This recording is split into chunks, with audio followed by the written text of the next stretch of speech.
All right, so section 37 is on numerical integration. So basically, I'm going to teach you a calculator trick that's going to be very, very handy for the rest of calculus. So, as I've told you before, 2/3 of the AP Calc exam is non-calculator, and about 1/3 of it is calculator. The third that is calculator is heavily calculator. Like, it's going to be things that you don't even know how to integrate. Like, you would need to use your calculator in order to do it. Does that make sense? So we need to know these tricks.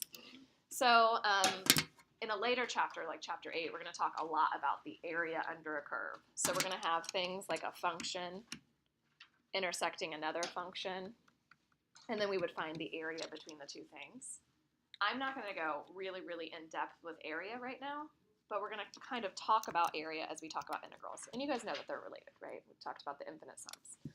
So this first one says, shade the area represented by the integral from 1 to 3 of 4 over 1 plus x squared.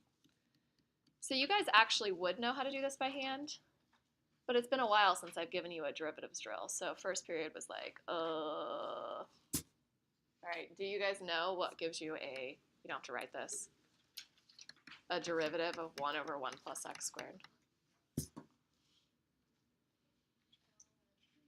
Not ln. It's a weird one.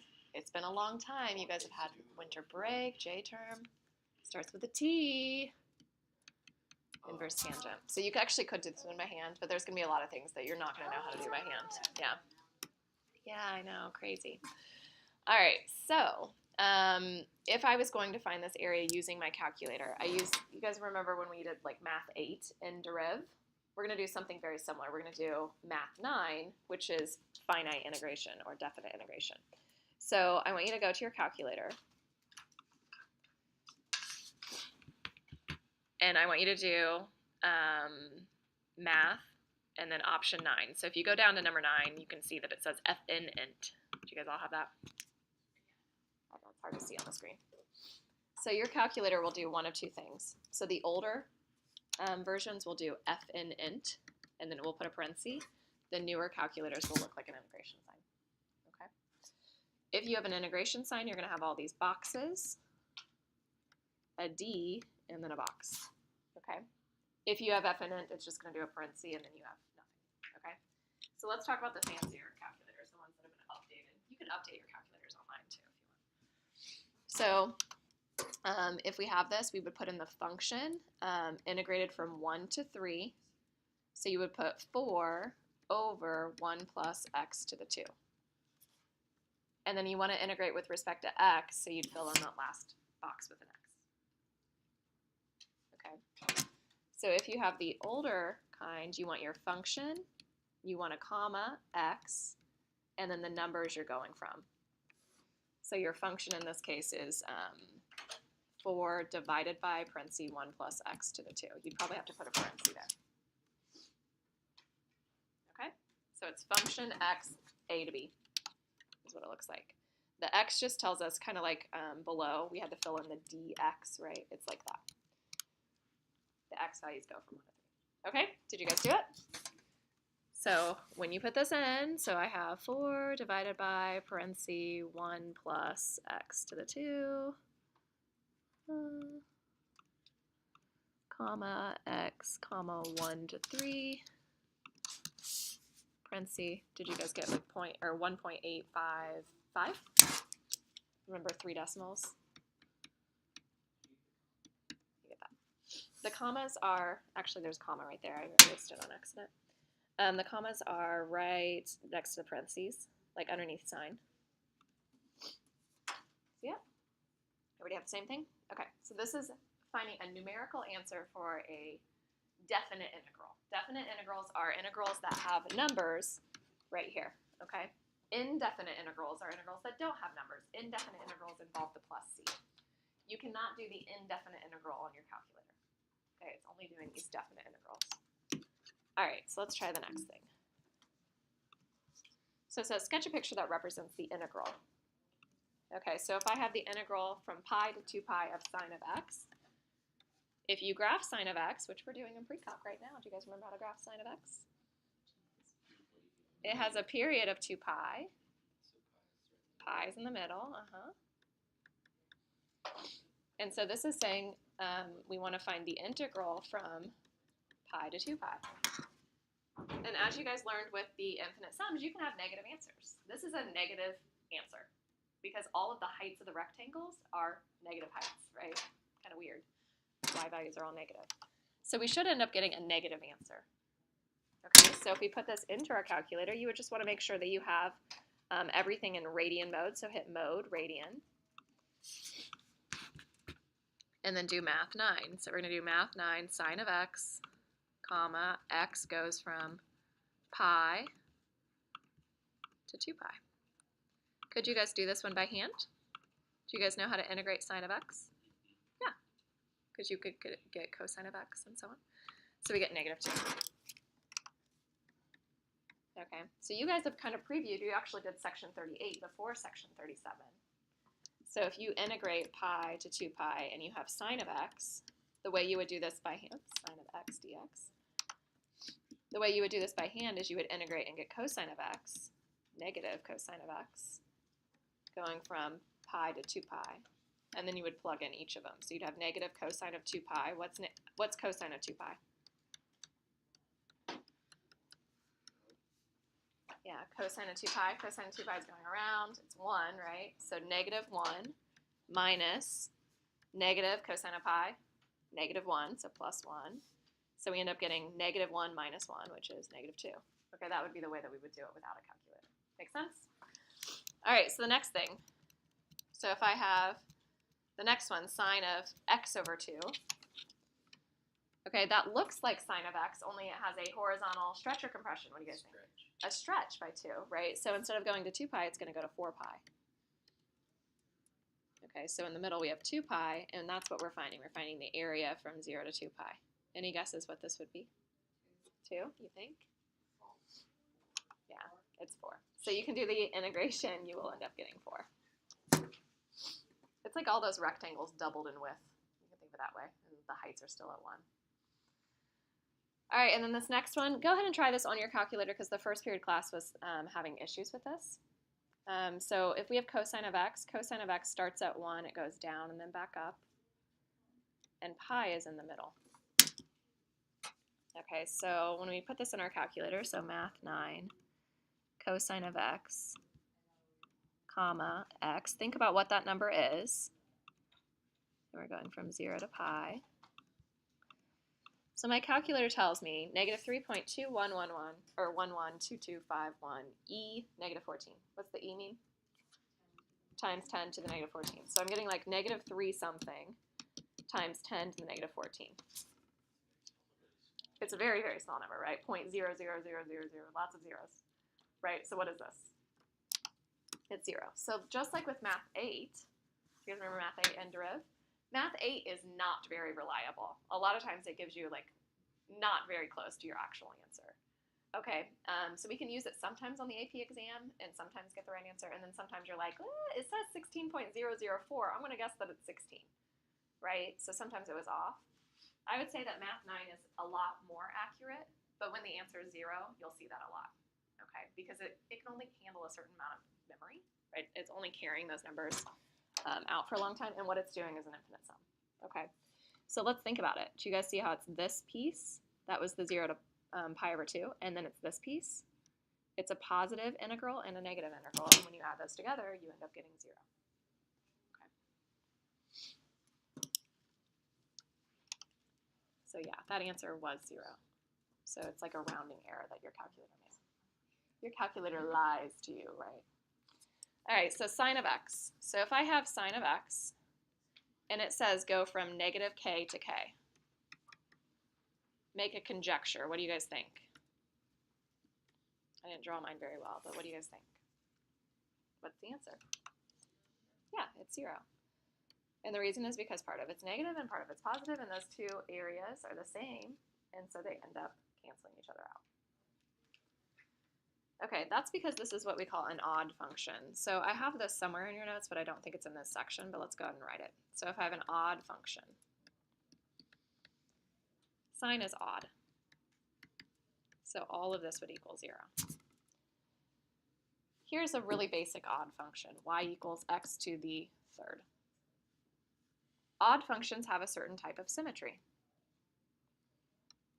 We say that they're symmetric with respect to the origin.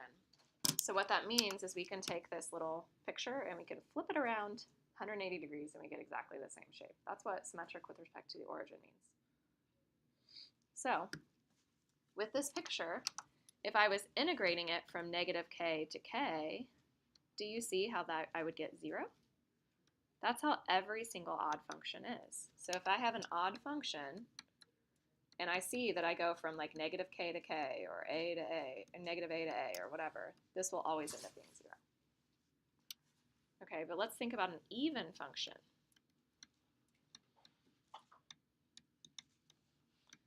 So if I have an even function, so what's a good example? Yeah, y equals x squared. Do they end up canceling each other out if I go from negative k to k? No. But think about what you guys did in section 38. Actually, you didn't have any definite integrals, did you, on your section 38 homework? Think about if you have definite integrals and you're going from negative k to k. It will end up being easier if you go from negative k to k, and instead of doing negative k to k, you go from 0 to k. And then do what? Yeah, you double it. Exactly. That will be easier. And the reason is because when you have polynomials and you're plugging in 0 for the second thing, it makes it a lot easier. Okay, so that's our goal, to plug in 0. Okay, so that's our odd and even functions. So on the AP test, you'll have things on multiple choice and it will look crazy. And you'll be like, I have no idea how to integrate that. It could look like sine of x cubed plus, x to the 5th minus 3x to the 7th. And you'd be like, oh my gosh, sine of x cubed, I don't know what I'm doing. But if you see that it goes from like negative 2 to 2, you'd be like, oh, it's just 0. That's an odd function, right? Does that make sense? So that's kind of the trick on some of those questions. All right, so it says, however, sometimes students make simple mistakes. So when we're talking about area, like I said, we're kind of previewing what we're going to do later on in Chapter 8. Josh, you with me? So if I talk about area right now, I think it'd be very confusing for you guys. So it says, here's a sketch of x squared minus 5x plus 4. If I asked you to find the area between the curve 0 to 3, it's going to intersect somewhere up there. And 0 to 3 would be here. Okay. It is not the integral. So 0 to 3 of this function, x squared minus 5x plus 4, does not equal the area bounded. Okay.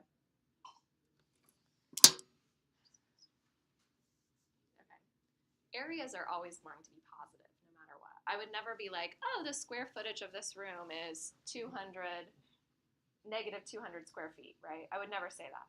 Areas are always going to be positive. But if I found this integral, and you could do it on your calculator if you want, do you guys see that it would be negative? There's more negative stuff under the axis than there is above. Okay, if I was actually finding the area, yeah, I would have to split it up. I'd have to find the part from 0 to 1, and then I'd have to find the part from 1 to 3, which is negative. And Cole's saying I could find the absolute value of both and then add them together. Or you could say, well, I'm going to get rid of that second part minus that negative answer makes it positive. Does that make sense? So, or 0 to 1 plus 1 to 3, both in absolute values. Either way, okay, that's how we would do area. And it gets super complicated when we start talking about curves intersecting other curves. Okay, so that's the whole goal of Chapter 8 is we'll talk about that stuff. And volume. All right, so let's compute these ones. So notice how these ones are above the axis. I'm not putting any confusing stuff on your homework. You got this. All right, so compute the following integrals numerically. So here's the picture of x sine of x dx. And you could graph that if I didn't have a picture. Like on your homework, I don't have a picture. You could plug it in, y1 equals x sine of x, and you could plot that little picture. You could graph it, right? All right, so I'm finding from negative 1 to 3, or negative 1 to 2, actually.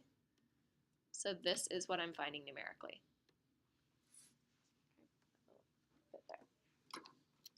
Okay, so all you're going to do is you would draw that out on your homework, and then you would go to your calculator. Oops, mine's not working. And then you would do math 9, and you would put that in. So you do x sine of x parentheses, x goes from -1 to 2. Whoops. And then you get your answer. Easy enough? Easiest homework ever? So 2.043.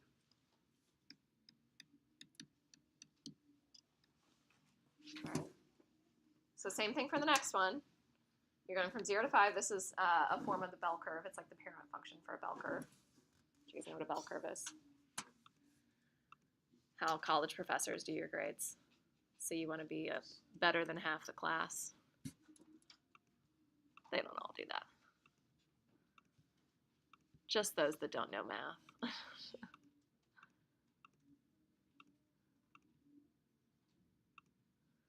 All right, and then hit enter.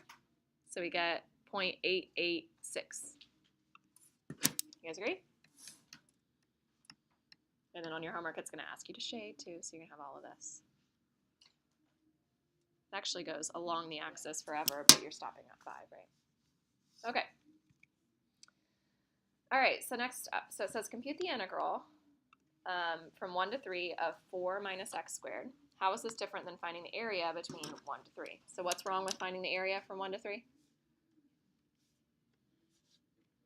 Yeah, that's when it dips below the axis, right? So if I'm actually finding an area that's bounded by the x-axis in the curve from 1 to 3, I got to break up my integral. Okay, so if I'm actually finding this integral from 1 to 3 of 4 minus x squared, you can do it by hand or you can use your calculator.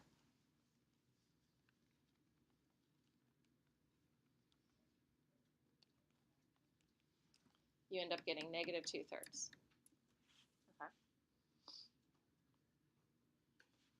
So that's just the integral, right? But if I was asked to find the area, your area would be from 1 to, what did we say, 1 to 2? Is that where it was crossing?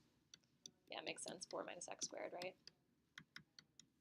And then you'd also have the absolute value of that part that dipped below. So 2 to 3. 4 minus x squared dx. Okay, and you'd add them together. So one nice thing about using your calculator, do you guys all have calculators where you can go back up and grab the last information? Okay, this older calculator that's on my computer doesn't have that. So if you have one of those calculators where you can't go back up and grab that last equation, what you can do is you can do second and then enter, and it pulls up that last thing that you put in, and you can edit it. So if I had just done that on my calculator, which I did on my other calculator, which is not on the screen, but if I had done my Math 9 and I'd already done the part where it was like 1 to 3, I could quickly edit that. So let me show you what I mean by that. So x goes from 1 to 3.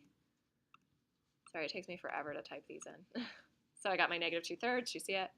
And then I can do second enter, and I can put in new numbers here. Limits of integration is what these are called. So I can go 1 to 2, get that piece, which would be math 1, 5/3, right? And then if you want to do second enter twice, so see I can do a second enter clear because I had that answer to fraction, and then second enter again, then I can go from 2 to 3. Does that make sense? Does anybody have a calculator where that's useful, or you guys all have calculators where you can go up and grab it? Okay, you're lucky. All right, so then math 1. So I got 5/3 and I got -7/3. So if I have 5/3 plus, and that other one was -7/3, then I can say, oh, well, that's going to be +7/3. So it's going to be 12/3, which is 4. So the area would be 4, but the integral, since more was below the axis, is -2/3. Does this make sense, kind of? You guys get it? Okay. Okay, and then a preview of the next section, which you guys actually already did, is if you have the integral from 1 to 3 of 4 minus x squared, what we would do is we would do our antiderivative. Okay, so the antiderivative is going to be 4x minus 1/3 x cubed, and then we put a line to indicate that we've done that. So a lot of people have really, really terrible notation on this. Don't be the person that's still putting the squiggle, right, the integration sign here. You've already integrated, you found the antiderivative, so we don't need that. Whoops, where did I go? So we don't need that sign, okay? So once you've integrated, we put a little line, and then we plug in 3, and we also plug in 1. Did you guys do the definite integrals yesterday? I don't think I had any of those on your homework, did I? All right, so we would do 4 times 3 minus 1/3 times 3 cubed. That would be the first one. And then minus 4 times 1 minus 1/3 times 1 cubed, which is 1. So you find each of those and then you subtract them. Does that make sense? So this part was plugging in 3. This part was plugging in 1. We're subtracting our two results. We always plug in the 3 first, the top one first, and then the bottom one. All right, so we get 12 minus 27 over 3 is 9. And then we have minus 4 minus 1/3. So we have 3 minus 4. I'm going to distribute the negative, so plus 1/3. So negative 1 plus 1/3 ends up being that negative 2/3. Okay, so that's how we would do it by hand. Okay? Make sense?